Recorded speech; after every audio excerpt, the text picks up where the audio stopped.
नमस्कार साथियों, स्वागत है आप सभी का आपके अपने YouTube चैनल DS एकेडमी में। मैं डॉक्टर सुदेश कांतेजा आपके लिए लेकर चल रही हूँ TGT PGT हिंदी का संपूर्ण क्रैश कोर्स, वो भी निःशुल्क। अगर आप चैनल पर नए हैं तो चैनल को सब्सक्राइब कीजिए। आपने चैनल सब्सक्राइब कर रखा है, आपको वीडियोज़ अच्छी लग रही हैं तो जितना हो ज़्यादा से ज़्यादा वीडियोज़ अपने दोस्तों में शेयर कीजिए, या जो भी आपके पास पब्लिकली प्लेटफॉर्म है उस पर आप वीडियोज़ को शेयर कर सकते हैं। जो कैंडिडेट हमसे नए जुड़ रहे हैं, प्रयास कीजिएगा अगर वो क्लास संख्या 1 से देखेंगे, प्लेलिस्ट बनी हुई है, प्लेलिस्ट में जाके तो थोड़ा उनकी तैयारी और अच्छी हो पाएगी, जैसे वो लेट जुड़े हैं हमसे। अगर आप हमारे व्हाट्सएप ग्रुप से ज्वाइन होना चाहते हैं तो डिस्क्रिप्शन में लिंक दे रखा है, आप उससे ज्वाइन हो सकते हैं। व्हाट्सएप ग्रुप का उद्देश्य मात्र इतना है कि यहाँ पे जो कथन और पंक्तियाँ आती हैं वो हम आपको व्हाट्सएप ग्रुप में हैंड रिटन नोट्स के माध्यम से PDF के रूप में आपको व्हाट्सएप ग्रुप में देते हैं। तो ये था, अगर आप जुड़ना चाहते हैं तो जुड़ सकते हैं। जो नए जुड़ रहे हैं वो बेल आइकन भी प्रेस कर लीजिएगा चैनल को सब्सक्राइब करने के साथ में, ताकि जैसे ही वीडियो अपलोड होती है वैसे ही आपके पास नोटिफिकेशन पहुंच जाता है।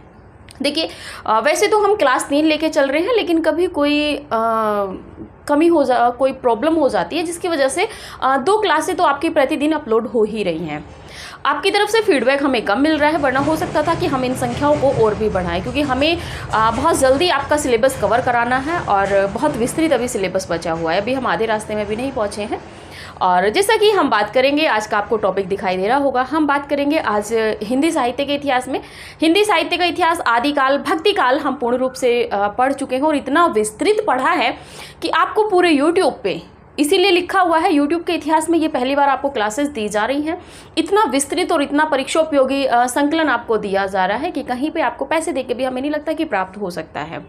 पर बात वही है ना कि जो चीज़ें फ्री की होती हैं उनका क्या कहते हैं, हमें मोल पता नहीं चल पाता है।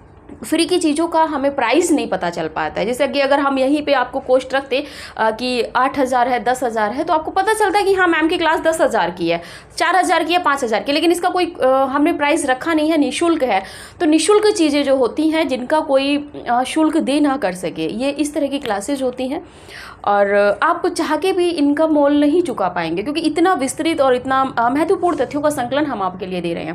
कहते हैं ना कि फ्री की चीज़ों की वैल्यू तब समझ में आती है जब वो चीज़ें हमसे थोड़ा दूर हो जाती हैं। या जैसे कि आप देखेंगे, आप अभी परीक्षा देंगे तब जब आपका पेपर इसमें से फंसेगा, कहा जाता है कि जब इसमें से प्रश्न आपके आएंगे तब आपको समझ में आएगा कि हाँ वास्तविकता में मैम की क्लासेस बहुत महत्वपूर्ण थी, हमने फ्री की समझ के छोड़ दी थी। ठीक है, क्योंकि जैसे आप देखते हैं कि हवा है, पानी है, ये सब फ्री की हैं, लेकिन इसके बाद भी हम इनकी कीमत नहीं समझ पाते हैं। जैसे कि पानी का देख रहे हो आप कि हर जगह ये तो रहता है कि पानी बचाओ, और सांसों की जब बात आती है, हवा की जब बात आती है कि पेड़ लगाओ, पर्यावरण दिवस आता है, हर कोई कहता है कि वृक्ष लगाओ। उस दिन के लिए ही लगाएंगे, फोटो खिंचाएंगे, व्हाट्सएप पे, फेसबुक पे, इंस्टाग्राम पे, जिस पे भी शेयर करना होगा उस पे शेयर करेंगे, उसके बाद उसमें एक बाल्टी पानी भी देने के लिए नहीं जाएंगे। तो इसी तरह की चीज़ें यहाँ पे भी होती हैं। तो देखिए, जो चीज़ें फ्री में मिलती हैं उनकी कीमत समझिए, क्योंकि वो चीज़ें अनमोल होती हैं। ठीक है, और इसी के साथ में हम आपको एक चीज़ और बता दें, अगर आप देखेंगे कि एक क्रमबद्ध रूप में आपने अगर किसी से पेड में बैच लिया है, या आप ऑफलाइन कहीं पढ़ रहे हैं, किसी कोचिंग संस्थान से आप जुड़े हुए हैं, तब तो आपको क्रमबद्ध रूप मिला होगा, वरना आपको पूरे यूट्यूब पे कोई चैनल ऐसा नहीं होगा जो आपको क्रमबद्ध रूप में सारी चीज़ें दे रहा हो। आप देखेंगे सारे संप्रदाय हमने आपको एक को एक पढ़ाया है, कोई संप्रदाय नहीं छोड़ा। भक्ति काल में जो दर्शन थे वो भी सारे दर्शन पढ़ाए हैं, उसमें भी 2-2 बार भी चीज़ों को हमने पढ़ाया है। ठीक है, तो जैसे शुद्ध द्वैतवाद हमने पढ़ा था भक्ति काल में शगुण में, उसके बाद में राम काव्य में, उसके बाद भी हमने आके वो आगे वल्लभ संप्रदाय के साथ में फिर से पढ़ा। तो इस तरह की चीज़ें भी हमने आपको दी हैं। अभी आप देखेंगे कि संप्रदाय निरपेक्ष कवि मीराबाई हैं, रसखान हैं, नरोत्तम स्वामी हैं, रहीम हैं। तो इन सब को, इनके पद आपको मिल जाएंगे जो 11th 12th की क्लास में या 10th की क्लास में आते हैं, तो वो 11th 12th के बेस का आपको मिलेगा। इससे आगे का आपको कंपटीशन के हिसाब की तैयारी वाला नहीं मिलेगा, और मिलेगा भी तो इतना विस्तृत नहीं मिलेगा जितना हमने आपको दिया है। तो चलिए ये सब था, ये थोड़ा सा इसलिए बता रहे थे कि इतना बेहतर हम आपको देने का प्रयास कर रहे हैं, वो भी बिल्कुल फ्री में। तो आप भी थोड़ा सा दायित्व हमारे प्रति निभाइए। आप ही का अपना परिवार है, डीएस एकेडमी आपका अपना चैनल है, तो जितना हो इसको विस्तार दीजिए, ठीक है। तो आप क्लास को जब आते हैं तो लाइक किया कीजिए, लेने से क्लास देखने से पहले आप क्लास को लाइक कर दिया कीजिए, यानी कि अटेंडेंस लगा दिया कीजिए। उसके बाद में जैसे भी आपको क्लास लगी है, उसमें कोई प्रश्न किया गया है, तो आप उसमें जो भी आपको उचित कमेंट लगे वो कमेंट कर दिया कीजिए, क्योंकि यहीं से हमें ऊर्जा मिलती है, ठीक है। तो चलिए बात करते हैं आज के काल की। आज हम हिंदी साहित्य के इतिहास पे एक जो तीसरा चरण है हमारा, इतिहास आदिकाल भक्तिकाल के बाद में जो हमारा चरण आता है रीतिकाल। रीतिकाल में बात करेंगे। रीतिकाल, रीति का मतलब होता है कि जो पहले से चली आ रही होती है, परंपरा, रूढ़ी, इसी को कहते हैं ना कि रूढ़ियों में क्यों फंसे हो। रूढ़ी का मतलब है कि जो पुरानी रीतियां चली हुई आ रही हैं उस पे आप क्यों फंसे हुए हो। तो लीक होता है, मार्ग होता है, ठीक है, परंपरा होती हैं, शैलियाँ होती हैं, पद्धति होती हैं। तो ये जो पहले से चली हुई आ रही हैं, इनके अनुसरण पर जिन कवियों ने रचनाएं लिखी हैं, उन कवियों को या उस समय में जो रचनाएं लिखी गई उसको रीतिकाल कहा है। एक काल विशेष में कवियों ने क्या किया था कि किन्हीं के मतलब अपने पूर्वजों के अनुसरण पर या दूसरे विषय के, जैसे कि आप देखेंगे यहाँ पे ज़्यादातर जो प्रयोग हुआ है वो संस्कृत का हुआ है।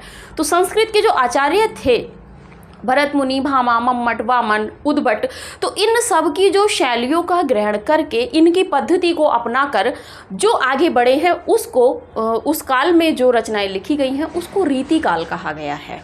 जैसे कि अब आप हमसे पढ़ रहे हैं, अगर आप इसी अनुसरण को लेके आप अपनी परीक्षा पास कर जाते हैं तो आप क्या कहेंगे कि हमने मैम के नियमों का पालन किया था, अनुसरण किया था, मैम ने जैसे जैसे बताया था हम उन्हीं रास्तों पर चले थे, मैम ने ऐसे कहा था ऐसे पढ़ो, हम वैसे ही पढ़े थे।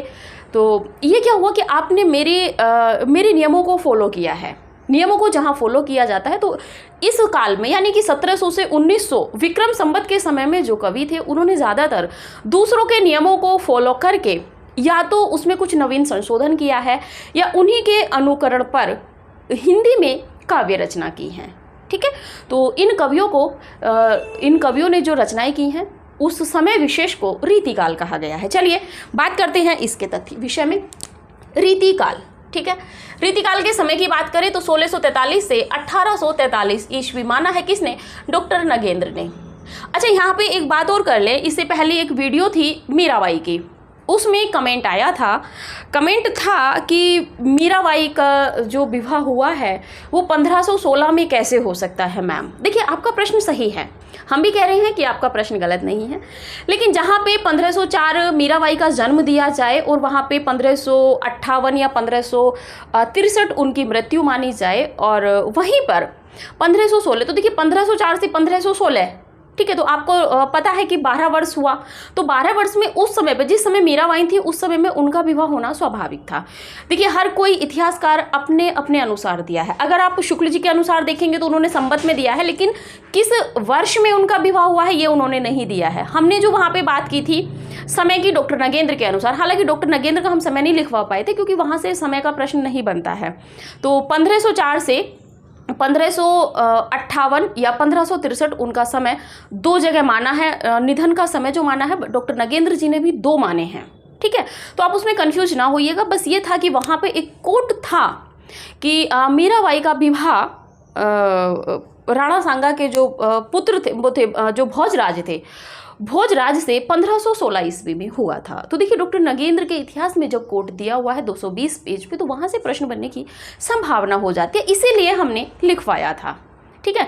तो आपको जो भी तथ्य दिए जा रहे हैं वो प्रामाणिक है। शुक्ल का इतिहास, बच्चन सिंह का इतिहास, डॉक्टर नगेंद्र जी का इतिहास, रामस्वरूप चतुर्वेदी और भी जो आपके इग्नू वगैरह के इतिहासों के जो नोट्स होते हैं DU के, वहाँ से आपको मैटर दिया जा रहा है। आपको ऐसा नहीं है कि भ्रमित किया जा रहा है। फ्री में आपको क्लासेस दी जा रही हैं, लेकिन प्रामाणिकता के साथ में दी जा रही हैं। आप जिस भी लाइन का हमसे साक्ष्य मांगेंगे हम पेज नंबर सहित आपको साक्ष्य देंगे। इसीलिए कहते हैं कि आप व्हाट्सएप ग्रुप से ज्वाइन हो जाइएगा। प्रत्येक रविवार को व्हाट्सएप चैट पब्लिकली ओपन की जाती है, जिसमें आप अपनी समस्याओं का समाधान हमसे ले सकते हैं, ठीक है। चलिए बात करते हैं आगे तो रीतिकाल का जो समय माना है 1643 से 1843, किसने माना है? डॉक्टर नगेंद्र ने।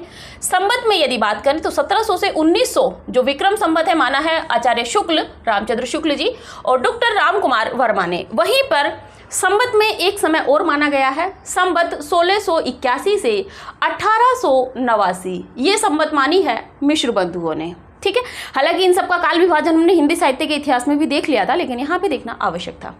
चलिए बात करते हैं आगे रीति। रीति शब्द की व्युत्पत्ति, यानी कि काल तो है एक समय विशेष, ठीक है, कितना कालखंड था, लेकिन बात आती है यहाँ पे रीति की। ठीक है, तो रीति शब्द की व्युत्पत्ति, रीति शब्द संस्कृत की रिंग धातु में किचित प्रत्यय के लगने से बना है, जिसका अर्थ है मार्ग। मार्ग के साथ में है पद्धति विशेष, शैली विशेष, परंपरा विशेष, ये अभी हमने आपको बताया था।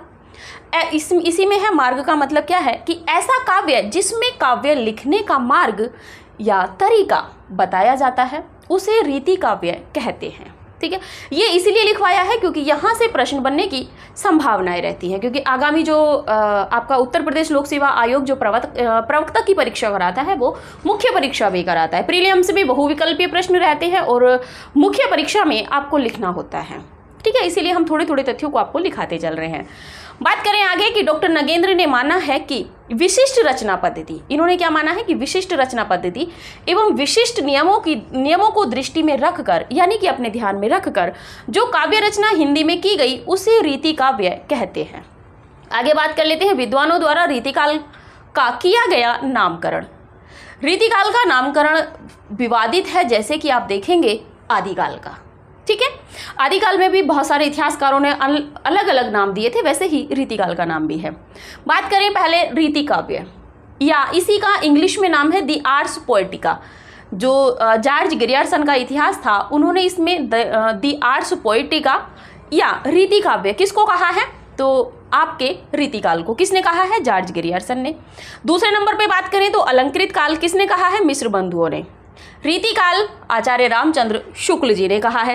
रामचंद्र शुक्ल जी ने रीतिकाल कहा है, यानी कि जो रीति या परंपरा का निर्वहन करके कभी आगे बढ़ रहे हैं उस काल को रीतिकाल कहा जा कहते हैं। और साथ ही में इन्होंने एक कोट ये भी दिया है कि अगर कोई इसकी श्रृंगारिकता की दृष्टि से अगर श्रृंगार काल कहना चाहे तो कह सकता है। ठीक है, तो सबसे पहले जो उल्लेख अगर किया है कहना चाहे तो कह सकता है, ये जो कथन है ये शुक्ल जी का है। लेकिन आगे बात करते हैं कि श्रृंगार काल कहा किसने है? तो श्रृंगार काल जो कहा है आचार्य विश्वनाथ प्रसाद मिश्र जी ने कहा है। कला काल रमाशंकर शुक्ल रसाल ने कहा है और डॉक्टर राम कुमार वर्मा ने कहा है। रीतिकाल को कला काल किसने कहा है? रमाशंकर शुक्ल रसाल, डॉक्टर राम कुमार वर्मा। अंधकार काल की बात करें तो अंधकार काल कहा है त्रिलोचन ने। रीति श्रृंगार काल, देखिए श्रृंगार काल कहा है विश्वनाथ प्रसाद मिश्र ने और रीति श्रृंगार काल कहा है भागीरथ मिश्र जो काव्यशास्त्री हैं। इनकी किताबें आपको काव्यशास्त्र में मिलती हैं। ठीक है, काव्यशास्त्र इनकी किताब बहुत अच्छी है। बात कर लेते हैं आगे साहित्य शास्त्रीय काल। साहित्य शास्त्रीय काल किसने कहा है रीतिकाल को? तो पृथ्वीनाथ कमलकुल श्रेष्ठ ने। पृथ्वीनाथ कमलकुल श्रेष्ठ ने क्या कहा है? साहित्य शास्त्रीय काल। एलाबोराइज्ड पीरियड, एलाबोराइज्ड पीरियड किसने कहा है? एडविन ग्रीव्स ने। संवर्धन काल कहा है रीतिकाल को राम खिलावन पांडे ने। विलास काल कहा है रीतिकाल को स्नातक सत्यकाम वर्मा या सत्यकाम वर्मा भी इनका नाम मिलता है। आप स्क्रीनशॉट लीजिए, फिर आगे बढ़ते हैं।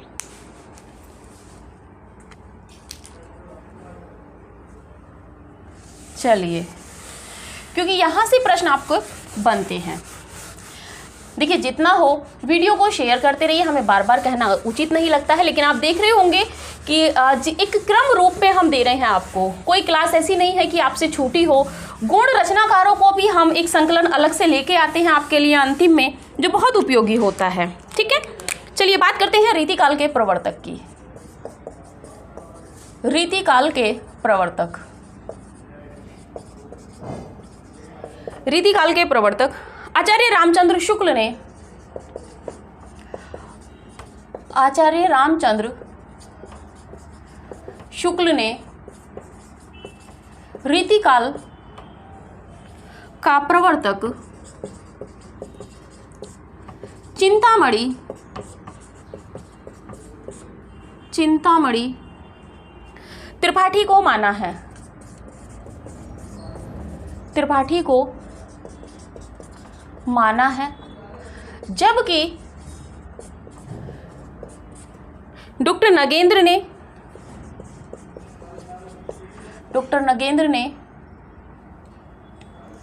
आचार्य केशवदास को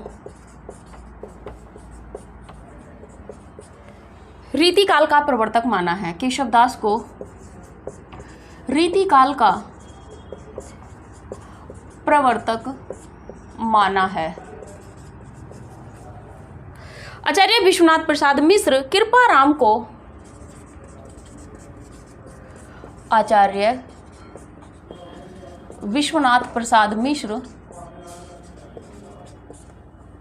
कृपाराम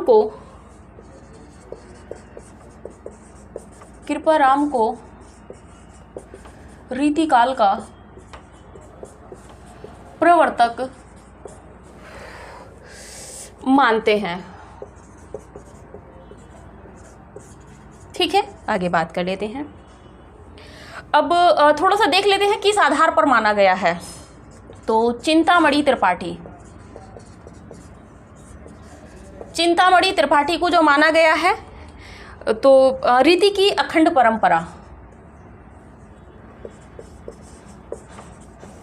रीति की अखंड परंपरा चलाने की दृष्टि से, ठीक है, दृष्टि से बात कर ली केशवदास की। तो केशवदास को माना गया है व्यक्तित्व की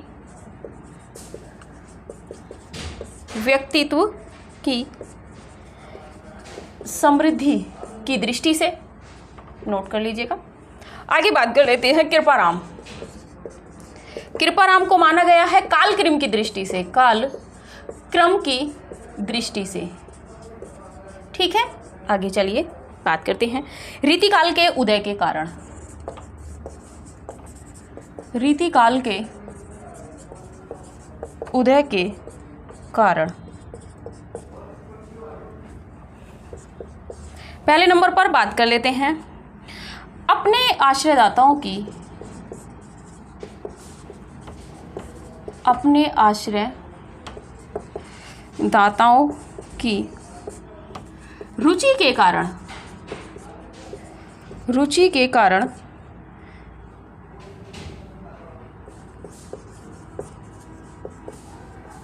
रीतिकालीन काव्य का उदय हुआ, और ऐसा कहा है आचार्य शुक्ल ने, ठीक है। दूसरे पॉइंट पे बात कर लेते हैं संस्कृत साहित्य से प्रेरणा व संस्कृत साहित्य से प्रेरणा व प्रभाव के कारण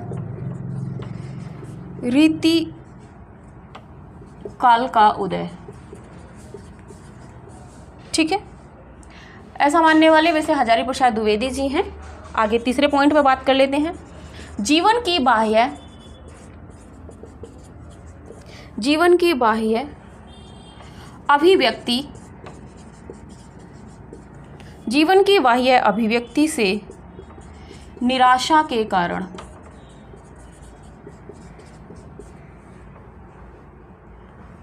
उदय हुआ है। और फोर्थ नंबर पे है दरबारी संस्कृति का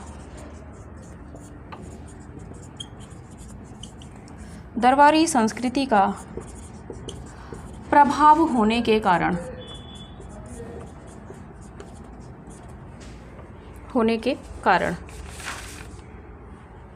उस समय के कवि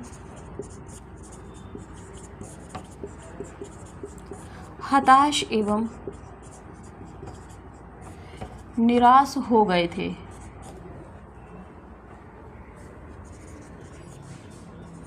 इस निराशा को दूर करने के लिए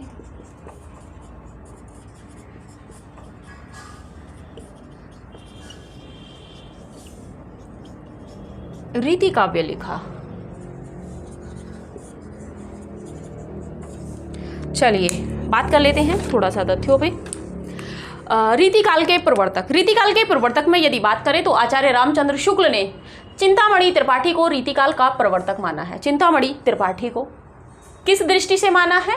तो रीति की अखंड परंपरा के कारण। डॉक्टर नगेंद्र ने जबकि डॉक्टर नगेंद्र ने आचार्य केशव दास को रीतिकाल का प्रवर्तक माना है।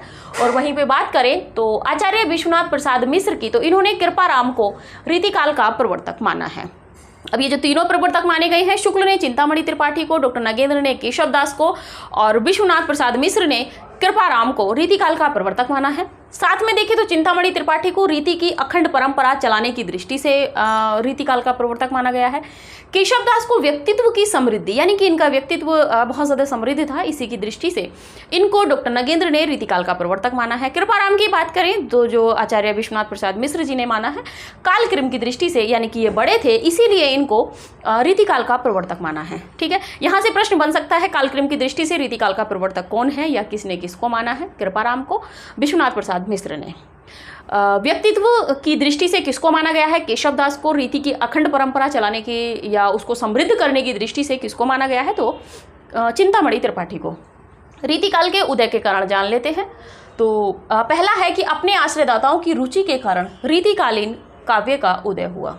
ये सेम इसमें चीज़ें वही मिलेंगी आपको जो आप आदिकाल में पढ़ के आए हैं। थोड़ी सी एक बार इसको पढ़ने से पहले आप आदिकाल जहाँ से शुरू होता है तो उसमें जो हमने पढ़ाना शुरू किया है उसकी जो विशेषताएं हैं आप एक बार उनको पढ़ लीजिएगा, फिर इनको पढ़िएगा, कंपैरिजन कीजिएगा, तब आपको क्लियरली समझ में आ जाएगा। ठीक है, इसीलिए कहते हैं कि आप शुरू से पढ़िए।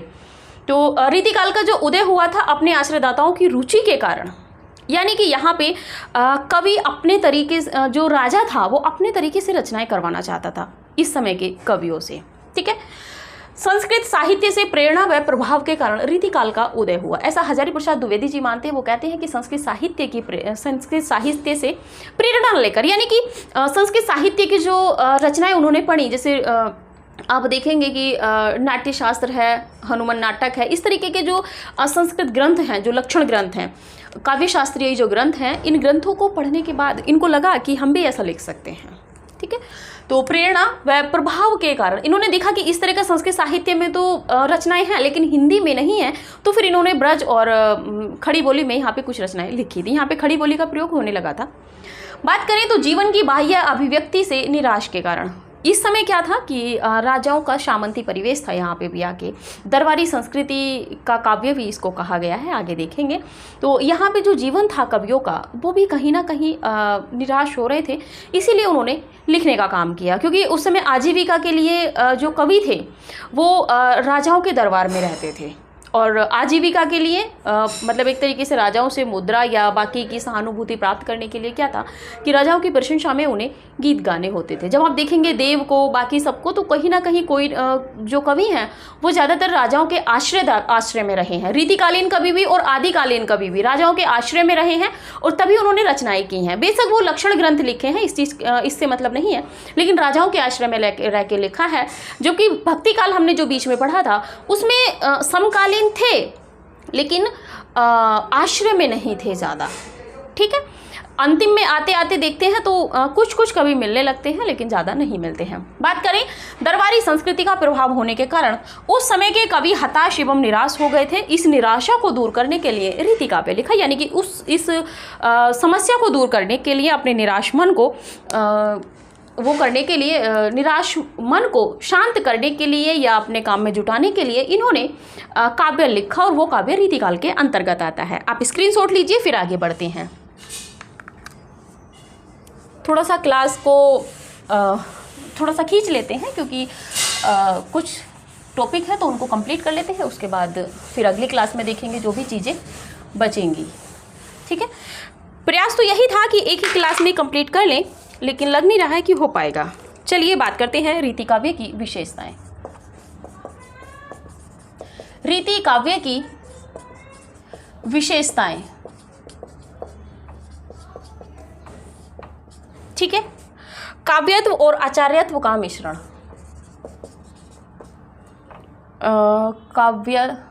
काव्यतत्व एवं आचार्यत्व का मिश्रण।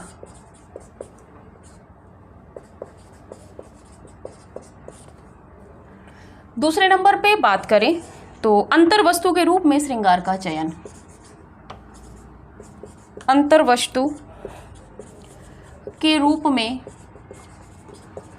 श्रृंगार का चयन। अंतर्वस्तु के वहां पे आध्यात्मिक था, पूजा करनी थी, ध्यान करना था, लेकिन यहां पे क्या है, श्रृंगार आ गया है। तीसरे नंबर पे यदि बात करें तो चित्रात्मकता और नाद सौंदर्य, चित्रात्मकता एवं नाद सौंदर्य, पूरी विलासिता इसमें मिलेगी आपको देखने को। बात करते हैं फोर्थ नंबर पे प्रकृति चित्रण।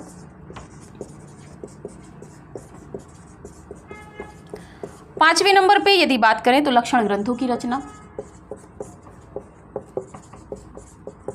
लक्षण ग्रंथों की रचना। 6 नंबर पे यदि बात करें तो नायिका भेद निरूपण, नायिका भेद निरूपण। ये नहीं कह रहे हैं कि ये पूरे एक साथ ही स्फुट हो गए हैं अब रीति काल में, नहीं, भक्ति काल में भी ये स्फुट हुए थे, आप देखेंगे, ठीक है। 7वें नंबर की बात करें तो कला पक्ष की प्रधानता,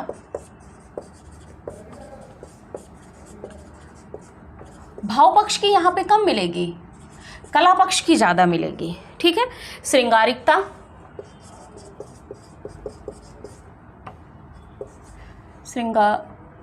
श्रृंगारिकता।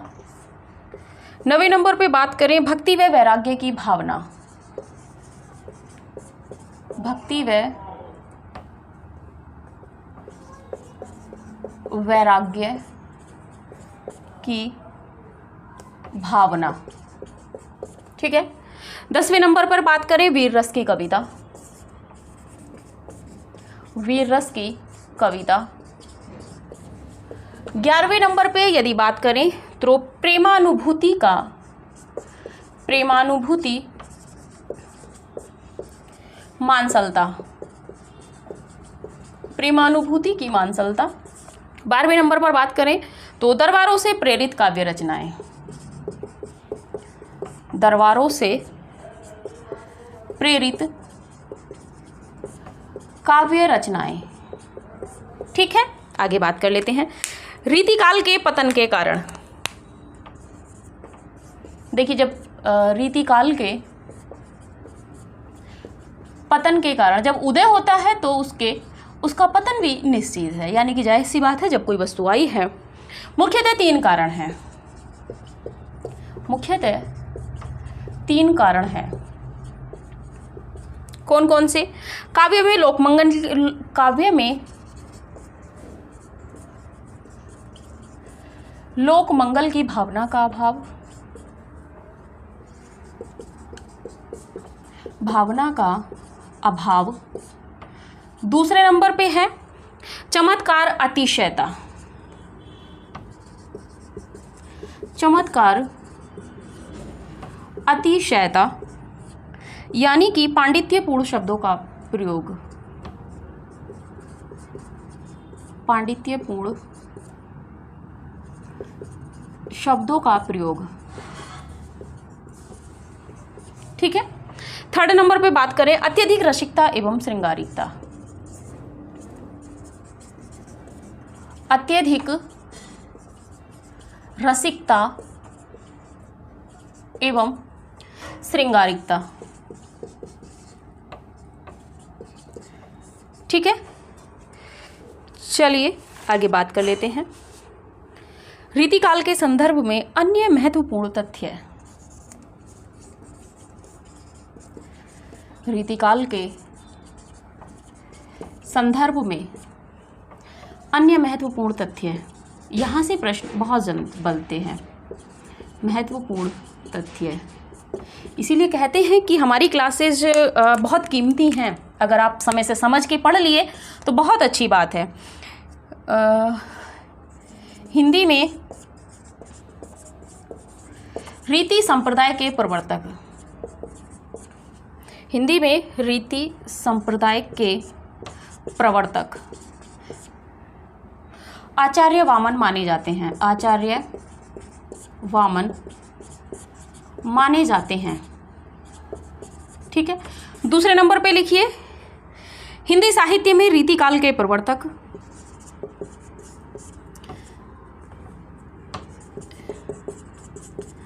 हिंदी साहित्य में रीतिकाल के प्रवर्तक, रीतिकाल के प्रवर्तक चिंतामणि त्रिपाठी माने जाते हैं। चिंतामणि त्रिपाठी हैं, ऐसे ही लिखिएगा।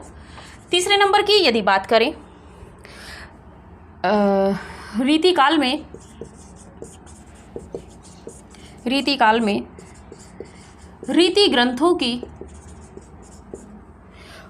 रीति ग्रंथों की परंपरा के प्रवर्तक केशव दास हैं। वॉइस पे ध्यान दीजिएगा, लिखने पे नहीं दीजिएगा। हम बार बार यही चीज़ आपसे बोलते हैं, फिर आप कमेंट करते हो कि मैम लिखा हुआ तो ठीक है, हमें स्पष्ट नहीं दिखता। हिंदी साहित्य में, क्योंकि इंक बार बार यूज़ करने समय जाता है, हिंदी साहित्य में रीति काव्य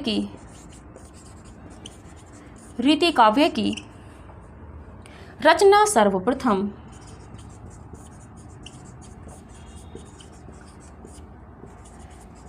हित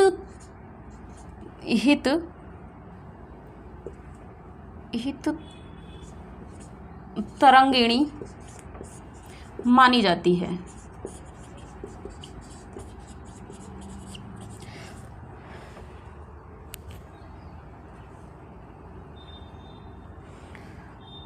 आगे बात कर लेते हैं रीतिकाल को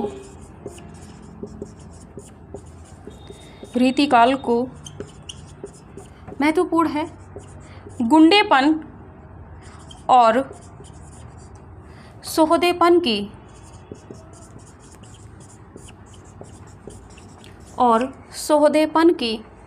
हरकत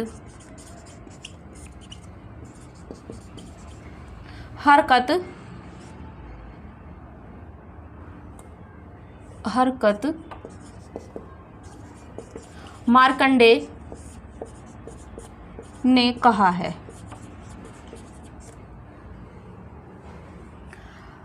छठे नंबर पे बात कर लेते हैं रीतिकाल को सूक्ष्म के प्रति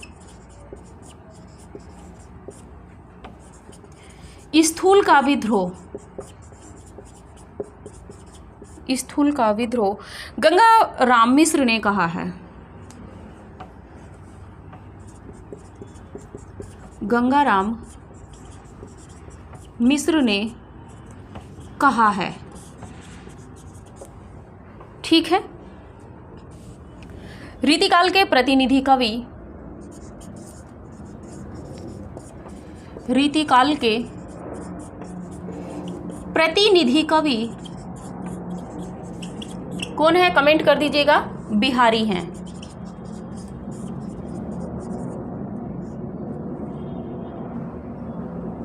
रीतिकालीन श्रृंगार काव्य परंपरा का मुख्य आधार। एक पॉइंट और लिखिएगा, आपका साथ हो गए। 8वां पॉइंट और अंतिम है रीतिकालीन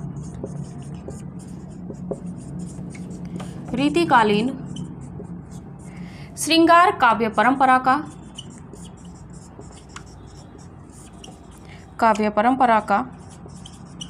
मुख्य आधार स्रोत भक्तिकालीन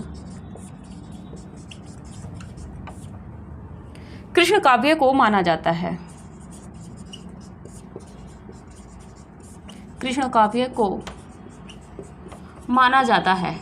आप स्क्रीनशॉट लीजिए, उसके बाद स्पष्ट करते हैं चीजों को।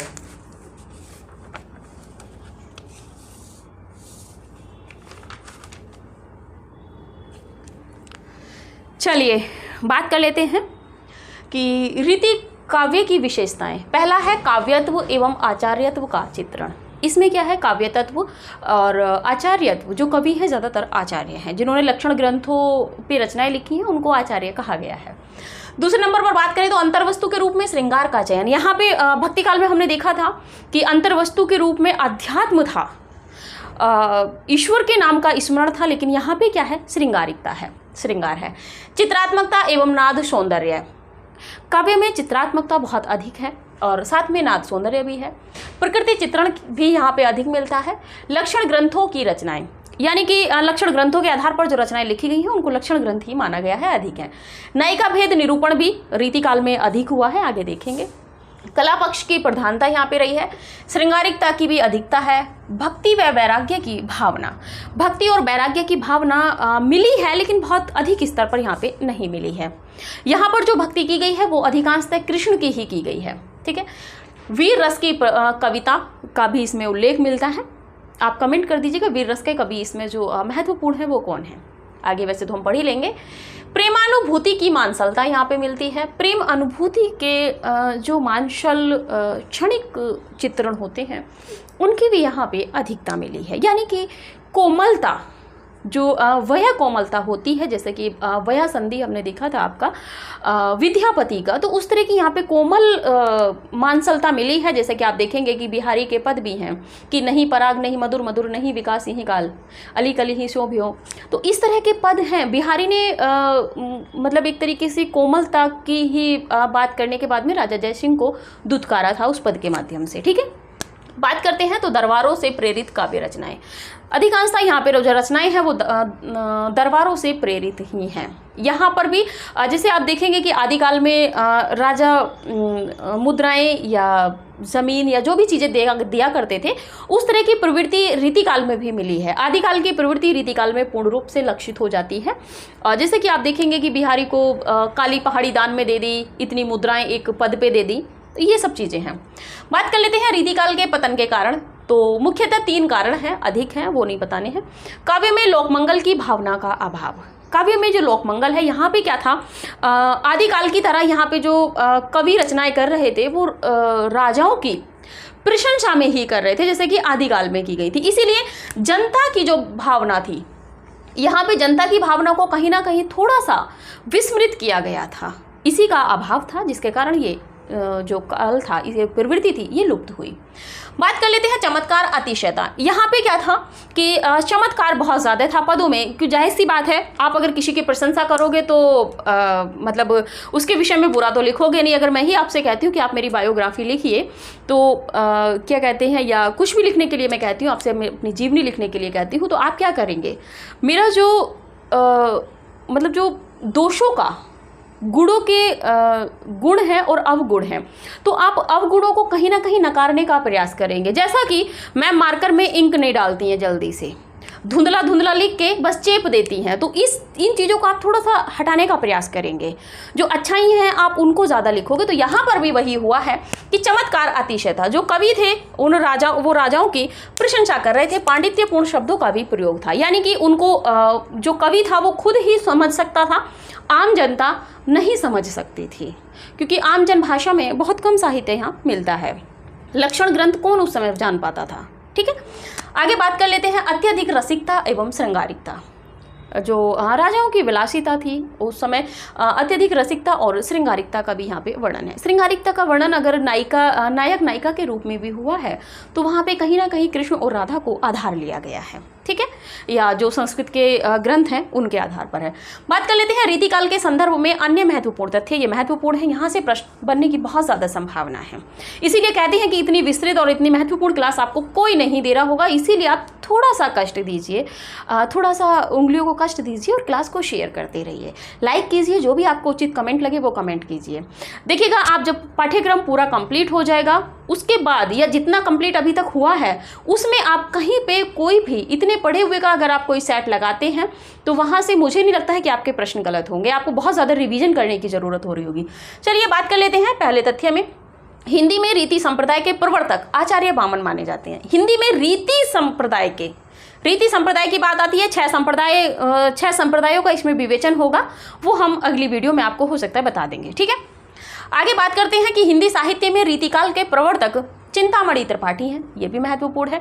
रीतिकाल में रीति ग्रंथों की परंपरा के प्रवर्तक केशव दास हैं। रीति ग्रंथों की परंपरा के प्रवर्तक केशव दास हैं। हिंदी साहित्य, अगला है चौथा पॉइंट, हिंदी साहित्य रीति काव्य की रचना सर्वप्रथम कौन है? तो हित तरंगणी। कमेंट कर दीजिएगा किसकी है, हम नहीं बताएंगे। आगे है, रीतिकाल को गुंडेपन और शोहदेपन की हरकत किसने कहा है? तो मार्कंडेय ने। रीतिकाल को गुंडेपन और शोहदेपन की हरकत किसने कहा है? मार्कंडेय ने कहा है। रीतिकाल को सूक्ष्म के प्रति स्थूल का विद्रोह किसने कहा है? गंगाराम मिश्र ने। ऐसा एक कथन छायावाद के विषय में भी है, वो आगे पढ़ेंगे। आगे है, रीतिकाल के प्रतिनिधि कवि कौन माने जाते हैं? तो बिहारी, बहुत महत्वपूर्ण है।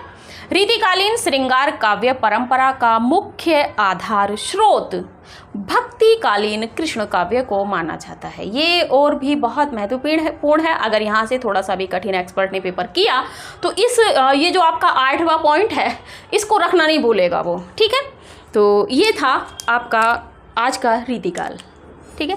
तो रीतिकाल के विषय में बहुत ज़्यादा अब कुछ नहीं बचा है। अब रीतिकाल का वर्गीकरण रहा है और उसके बाद में जो रीतिकाल के पहले कवि हम पढ़ेंगे वो पढ़ेंगे केशव दास को। केशव दास को हम पहले भी थोड़ा पढ़ चुके हैं, लेकिन वहाँ पे सिर्फ हमने उतना ही पढ़ा था केशव दास को जो राम भक्ति काव्य में केशव दास की रचनाएं थी, क्योंकि ज़्यादातर उनकी जो रचनाएं थी वो रीतिकाल के रीति निरूपण और लक्षण ग्रंथों पर आधारित थी। तो इसीलिए हम केशव दास को यहाँ पे पढ़ेंगे।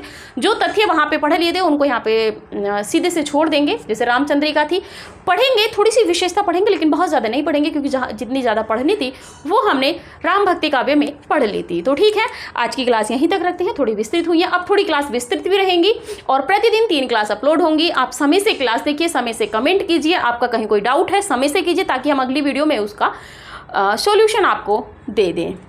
तो ठीक है, लेकिन प्लीज़ आपसे सभी से मेरी रिक्वेस्ट है, एक आग्रह है आपसे, निवेदन है कि जब आप क्लास लेने आते हो तो क्लास को लाइक कर दिया कीजिए। उसके बाद में जब आप पूरी क्लास देख लेते हो तो आप कमेंट कर दिया कीजिए और उसके बाद में क्लास को शेयर भी कर दिया कीजिए। जो भी आपके पास पब्लिकली प्लेटफॉर्म है, अपने दोस्तों में भी जितना हो ज़्यादा से ज़्यादा शेयर कीजिए। आपका अपना परिवार है, मैं इतनी मेहनत कर रही हूँ, मैं नहीं कह रही, लेकिन देखिए इतना हेल्थ इश्यूज़ होने के बाद भी मैं आपकी क्लासों को नहीं रोक रही हूँ।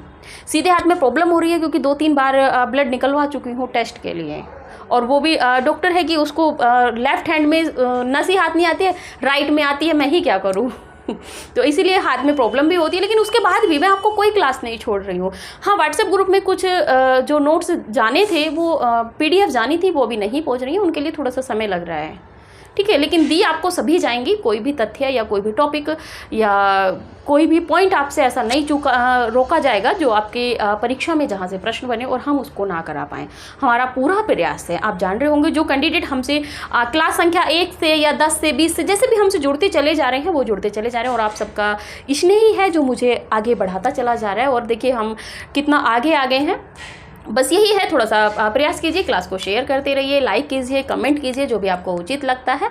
तो ठीक है, आज की क्लास यहीं तक रखते हैं। मिलते हैं अगली क्लास में रीतिकाल का नामकरण और उसके पहले कवि यानी कि केशव दास जी को हम अगली वीडियो में देखेंगे।